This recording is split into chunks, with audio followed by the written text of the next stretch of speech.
il n'y a rien là. Je retrouve Mme Gladu dans mon lit. Puis... Ben, d'abord, j'aimerais vous rappeler que ça fait un bout que c'est plus votre lit. La belle-mère a raison, c'est plus votre... Vous êtes encore là, vous? Qu'est-ce que vous attendez pour débarrasser le plancher? C'est parce que... Je t'en prie, Laura, sois pas grossière. Oh ben, hey, toi, moi t'en faire, sois pas grossière. Va-tu falloir que je mette des gants blancs pour parler à ta blonde? Mais Laura, Madame Gladu, c'est pas ma blonde. Puis vous êtes encore là? J'ai dit Laura, dehors! calme-toi, là. J'avais besoin de compagnie, je m'ennuyais. C'est bien simple, j'en reviens pas encore. Me tromper avec ma chambre de femme. Exagérez pas. Vous étiez quand même pas si chum que ça avec Mme Gladu. Ça aurait été Mme Terrier, je dis pas, mais le Gladu. Ça serait jamais arrivé avec Mme Terrier. Non, ben trop épaisse pour ça. Qu'est-ce que vous revenez faire ici, vous? Ma sacoche, j'ai pas eu le temps de prendre ma sacoche. Puis que je vous revoie plus dans les parages. Des amis comme nous autres, quand j'y pense. Ni Mme Terrien, ni Vovonne, ni Mme Thibodeau auraient eu le culot de faire ça. Oh, parce que Vovonne... Qui c'est qui a parlé de Vavonne? Hein? Y a-tu quelqu'un qui a parlé de Vavonne? Mme Thibodeau, d'abord? Pas Mme Thibodeau aussi. Ben, faites-vous-en pas avec ça, Laura. C'est pas bien grave. À coucher avec tout le monde, là, Thibodeau. Maman! C'est quand même pas une raison pour coucher avec mon mari. Ben, vous avez couru après, Laura. Après tout, qui c'est qui a déserté le foyer? Maman a raison, c'est un peu de ta faute ce qui est arrivé. Moi, je me sentais seule, abandonnée. T'avais besoin d'être consolée, je suppose. Après tout, je suis pas faite en bois. Je vois bien ça. Attends que je l'accroche, la belle Alice. Bon, qu'est-ce qu'elle a oublié, l'autre encore? Salut! J'ai vu de la lumière. Je pensais que Vovonne était ici. Je peux pas rentrer chez nous, j'ai oublié ma clé. Ben, demandez à Pete. Il doit en avoir un double. Ah bon? Elle est au courant?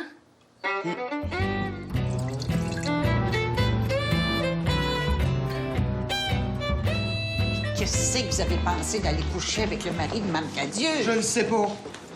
Je le sais plus. En plus, il n'est rien arrivé. Oh, ben là, exagérez pas. Je vous le dis. Mais je vous crée pas. Je vous le dis. Ben, moi, je vous crée pas. Je vous le dis. Mais moi, je vous le dis, je vous crée pas. Je vous le jure, sur la tête de Ricky Martin. Votre chien? Oui. Ah, ben là, je vous crée. Qu'est-ce que vous voulez? Mme Cadieux est arrivée juste comme on venait de se mettre au lit. Ben oui, je me suis retrouvée au lit avec votre mari, Laura. En fait, c'est arrivé juste une fois. Me semble, oui. C'est vrai, Laura. Si la belle-mère avait pas ouvert sa grande boîte, vous l'auriez jamais su. Tant qu'à brasser, moi, j'ai pensé que c'était aussi bientôt de sortir en même temps. Bah, au fond, vous avez bien fait. C'est arrivé le soir que vous avez laissé Pete. Vers minuit, il est arrivé en braillant chez nous. Moi, je venais à peine de me coucher, puis... Puis pour le consoler, vous l'avez gardé à coucher avec vous. Ah non, il est rentré tout de suite après. Ben, c'est comme ça que je l'ai su. Oh, il était tout à l'envers. Il se sentait tellement coupable. Ça fait que je l'ai questionné. Mais d'abord, il voulait pas répondre. Moi, je trouvais qu'il sentait le parfum en plein nez. Tu sais, un parfum sexy, là, que les guédounes se mettent dans les annonces là, pour attirer les hommes. Ça fait que, à force d'y tirer vers du nez, ben, il m'a avoué qu'il arrivait de chez Mme Thibodeau.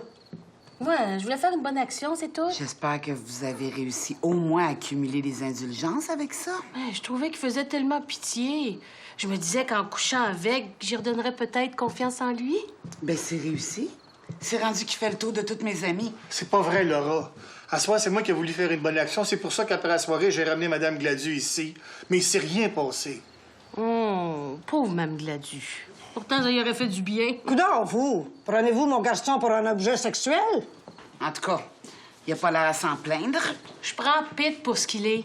Un homme que sa femme a laissé puis qui cherche ailleurs à se consoler. C'est pas de sexe que Pete a besoin, Laura. Il a besoin de se sentir aimé. Pour une fois qu'elle parle avec sa tête, la Thibodeau. J'apprécie tellement de pas retourner chez nous toute seule entre mes quatre murs. Je sais ce que c'est. Il y a des grands connaisseurs, là, ceux qui font des études sur le genre humain, là, ils disent que c'est le mal du siècle de se sentir tout seul. C'est écrit dans le journal. Et puis nous autres, les femmes, on peut quand même pas dire à un homme que tout ce qu'on a besoin, c'est que quelqu'un nous prenne dans ses bras, nous cajole, nous embrasse. Qu'en fait, tout ce qu'on veut, au fond, c'est de necker. Ah, ça dépend pour qui, ça, Mme Gladu. Toutes les femmes n'ont pas les mêmes besoins. Parce que vous... Ben oui, parce que moi...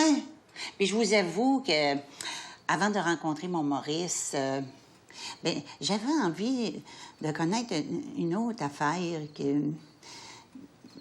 C'est une affaire que j'avais bien entendu parler, puis que ça m'était jamais arrivé. Puis depuis Maurice? Oui. J'ai connu la vraie affaire, oui. Puis j'ai envie De recommencer. Oui! Mais je coucherai jamais avec le mari d'une de mes amies pour ça, par exemple. Bon, ben je vais y aller, moi. Vovonne doit être arrivée.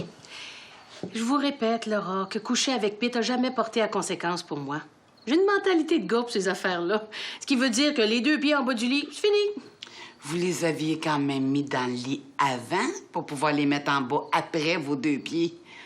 Quand je pense à ça, et vous que je considérais comme une amie. Oh, je l'ai toujours dit, avec des amis de même, vous n'avez pas besoin d'ennemis, Laura. Mais dans le fond, je devrais vous remercier pour m'avoir ouvert les yeux pour qu'enfin je vois à qui j'ai affaire. Vous avez affaire à un bon gars, Laura. Oui, certain. À cette heure, à vous de savoir si vous savez pardonner.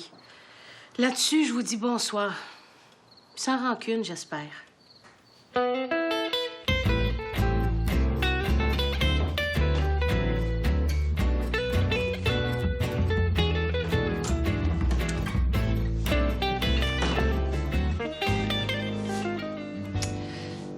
Au fond, c'est pas fou ce qu'a dit la Thibodeau. La balle est rendue dans votre camp, Laura. Ah oui? Vas-tu être capable de me pardonner, Laura? Pas pour le moment, en tout cas. Je suis encore trop fâchée. T'aurais fait ça avec des inconnus. Passe encore. C'est pas de ma faute, j'en connais pas d'inconnus. Oh, parce que si t'en connaissais... Au fond, ce qui est arrivé, c'est à cause des occasions que j'ai eues, puis... Puis tout le monde sait que l'occasion fait le larron, Puis puis... vous, votre boîte. Je peux vous entendre. T'en laisses me parler de même, toi?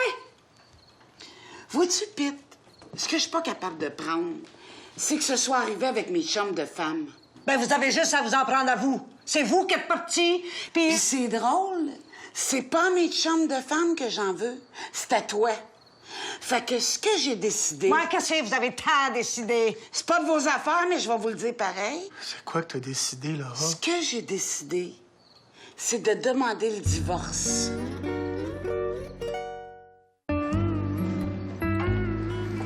Le divorce, Mme Terrien. Oui, elle demande le divorce. Mme Cadieux veut divorcer?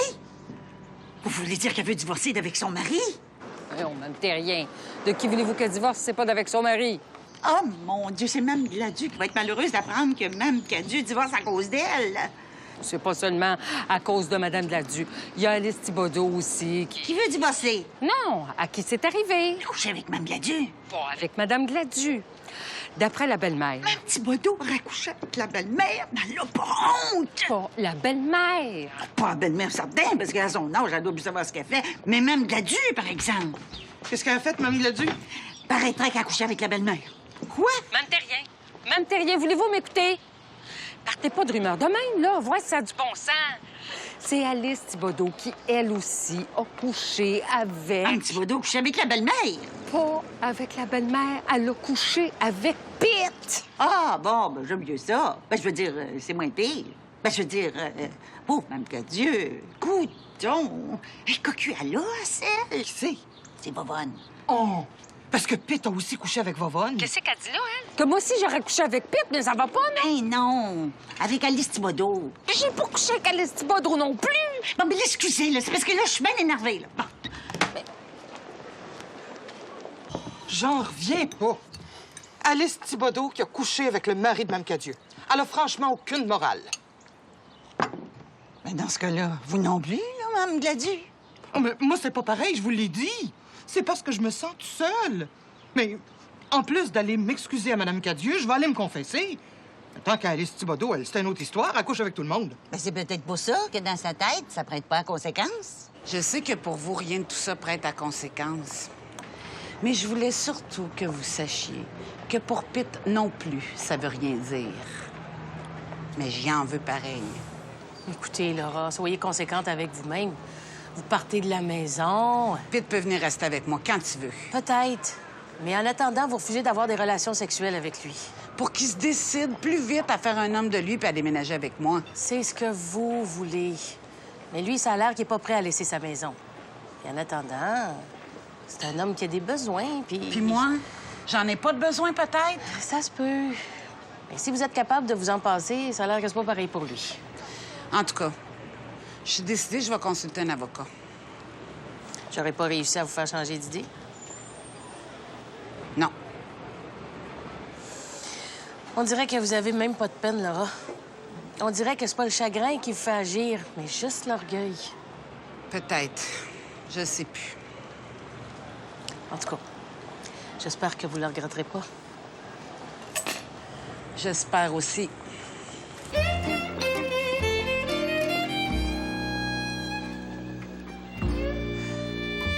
Elle va te laver, là, Laura. C'est ça qui va arriver. Elle va tout t'enlever, puis tu vas rester tout nu dans la rue. Tu vas voir. Si tu veux qu'elle m'enlève, j'ai rien. Tu sauras me le dire, mon garçon. Quand t'auras juste tes yeux pour pleurer. Tu comprends donc quand je te dis qu'elle pourra pas me l'enlever à la maison. Elle va se gêner.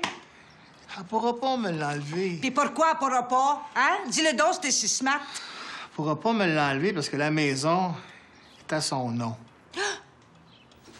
Ah! Maman! Laura est pas avec toi? Elle vient de partir. Puis, as-tu pu t'expliquer avec elle comme tu voulais? Oui, mais elle veut rien entendre. Pas de sa faute, elle a de la peine. Penses-tu? Elle a pas de peine pantoute. C'est une orgueilleuse, Laura Cadieux. Elle n'est pas blessée dans son cœur, mais dans son amour-propre. Ça fait rien, ça fait mal pareil. En tout cas, pour moi, c'est une affaire classée. Oh, ben ça tombe bien parce que je voulais justement te Ah, parler. c'est vrai, parce que moi aussi, ça tombe bien, je veux te parler. La petite maison du boulevard Pineuf, hein? Elle est intéressante? Je veux pas te parler de la maison sur le boulevard Pineuf. Je veux te parler de ton problème d'alcool. Je pense pas que tu exagères un peu. Non. Puis si tu te fais pas soigner... Ah, parce que je souffre d'une maladie, peut-être? Oui, Vovonne. Au même titre que l'autre maladie que tu as eue avant celle-là puis qui s'appelle le jeu. Heureusement, tu as eu l'intelligence de prendre les moyens de t'en guérir. Mais ce que j'ai à te dire un matin, c'est que dans ce cas-ci, c'est un premier puis un dernier avertissement que je te donne. Si tu continues, on va devoir se passer de tes services à l'agence. Hey, il y a des clauses dans l'affaire qu'on a montée ensemble qui disent... Que tes ennuis personnels ne doivent pas interférer dans le travail. Puis, j'ai fait ma job? Mais non, Vovonne, justement, t'as fait pas. Tu nous fais perdre des ventes. En tout cas, moi, je prends peut-être un coup, mais je couche pas avec toute la... Votre petit verre de vin blanc habituel, Madame Vovonne? À 11 h du matin? Laisse faire, Tigui. N'importe un café. Noir. Nuit plus douce que le jour, ô belle nuit d'amour, souris à nous ivrer. Ah, souris à nous ivrer.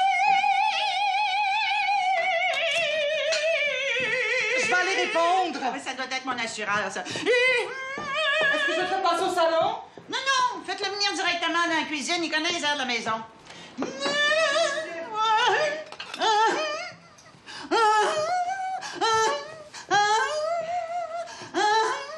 Sœur Marie-Madeleine?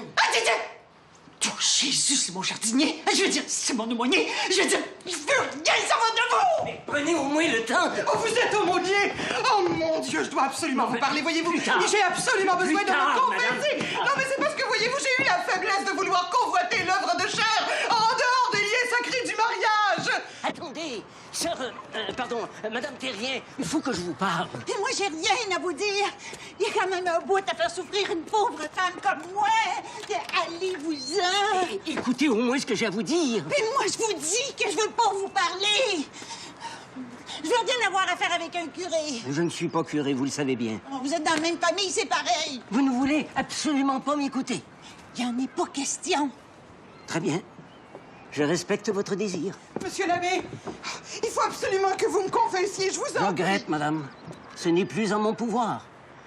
Voyez-vous, depuis hier, j'ai quitté la prêtrise.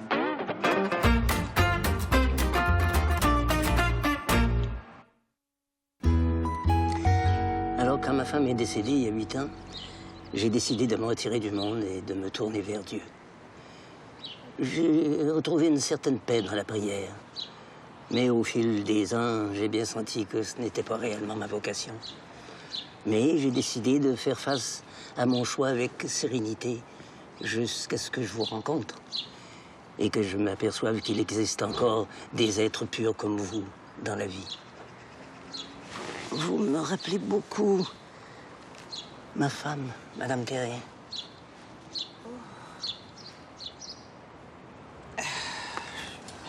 vois pas en quoi je lui ressemble.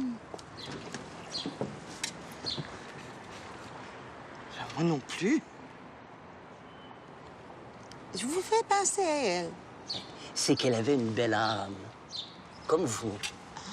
Apprenons à mieux nous connaître, Madame Terrien. Vous avez besoin de moi comme j'ai besoin de vous. Et peut-être qu'avec un peu de patience de part et d'autre, nous pourrions faire un bout de chemin ensemble. Qu'est-ce que tu racontes là? Madame Terrien a fait défroquer un curé. Oui, mon petit garçon, défroqué. Une chance, c'était pas un vrai curé, c'était juste un aumônier. Ça prendrait au moins Mme Thibodeau pour faire défroquer un curé. Ah ben, même à ça, tu défroques pas de même du jour au lendemain. Ah, faut croire qu'il y a quelque chose de spécial, qu'on sait pas. Faut croire. En tout cas, ça a l'air que c'est sérieux puis qu'il veut la fréquenter. C'est sûrement pas juste pour jaser. Il n'y a pas de conversation, cette femme-là. Puis, en plus, il va pouvoir comparer parce que, d'après Mme Gladue, ça a l'air qu'il a déjà été marié. Ah oui? Ouais. Puis, il y a 3 grands-enfants. Une chance sont élevés parce que je vois pas Mme Terrien pogner avec 3 bébés attachés. Si tu décidais à aller vivre avec elle? Ah, ça, Mme Gladue m'en a pas parlé. Elle m'a juste dit qu'elle avait offert ses excuses à Laura pour avoir manqué coucher avec toi. Puis, je suis sûr que Laura les a refusés, elle est tellement jalouse. Au contraire. Laura a dit à Mme Gladue qu'elle avait fini par comprendre ce qui s'était passé dans la tête de Mme Gladue, qu'elle y en voulait plus, puis elles sont devenues les meilleures amies du monde. Je te le dis, Pete, elle n'a pas de cœur, ta Laura. Elle va demander le divorce, puis comme la maison est à son nom, elle va vouloir la prendre. Puis qu'est-ce qui va arriver? Toi puis moi, on va se retrouver tout nus dans la rue, les fesses à l'air. C'est de valeur, vous vouliez pas vendre votre maison, parce que j'aurais un bon acheteur pour vous. Je ferais jamais ça à Pete. À la belle-mère non plus, d'ailleurs, à la beau est haïssable. Mais quand Pete a mis à la maison à mon nom, là, j'ai juré qu'on garderait sa mère jusqu'à sa mort. Remarquez que j'ai changé d'idée depuis, là, mais de là à vendre la maison, mettre la belle-mère dehors, j'aurais jamais le cœur de faire ça. Puis après tout, c'est la grand-mère du petit. Au fond, vous êtes une bonne personne, Laura. Oui, mais malheureusement pour lui, je suis rancunière.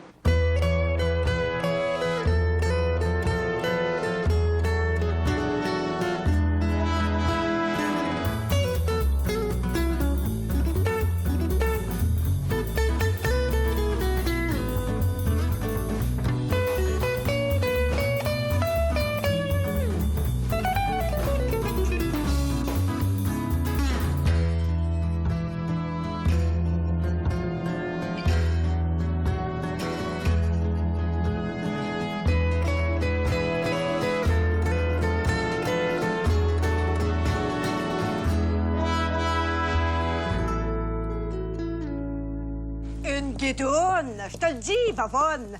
Quand il est allé la chercher au salon de coiffure, il l'a trouvé déguisée comme une vraie papaye, avec la robe écouchée, les cheveux teints en blond, puis les quinquets au grand vent. Ben, voyons donc. Qu'est-ce qui est arrivé? Même rien qui a capoté. Comment ça? Qui vous a conté ça, vous? Ben, Mme Gladue. Paraît que Mme Terrien est rendue folle comme la malle. À cause de son curé? Qu'est-ce que tu fais là? Il est plus curé pantoute. Il est même plus aumônier, il est rendu simple jardinier. Mme Gladue dit qu'il s'occupe juste de retourner dans la terre pour faire pousser les fleurs, mais elle n'est folle pareil. Elle a tellement peur de le perdre là, qu'elle sait plus quoi faire pour le garder. Pourquoi vous m'appelez pour me conter ça?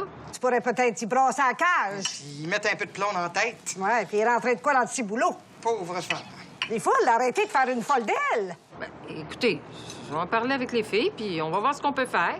En tout cas, fais pour le mieux. Vous êtes sûr de ce que vous avancez, là, vous, qu'elle se déguise en gueudonne puis tout? Puisque je vous le dis. Peut-être aussi que c'est lui qui aime ça de même. Voyons donc, vous, un ancien curé, un homme si distingué. Oh, vous savez, les hommes, ils ont beau faire le distinguer, ils ont des fantasmes comme les autres. Puis, au fond, ils haïssent pas ça se promener avec une papaye à le bras.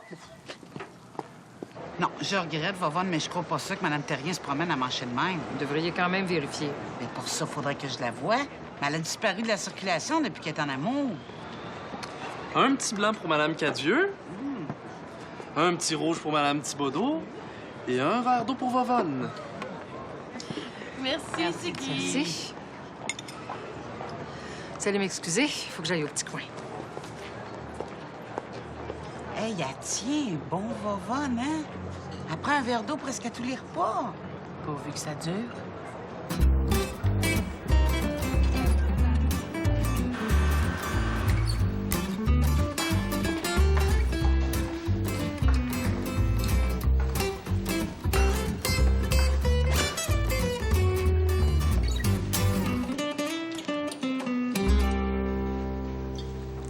En tout cas, si c'est vrai ce que la belle-mère raconte au sujet de Mme Terrien, je trouve ça bien triste. Vous savez bien qu'elle exagère encore. Elle aime assez ça mettre le trouble. On dirait qu'elle vit pour ça. Oh, mon Dieu. Qu'est-ce qu'il y a? Mais voyez-vous ce que je vois? Où ça? Mais là, devant vous!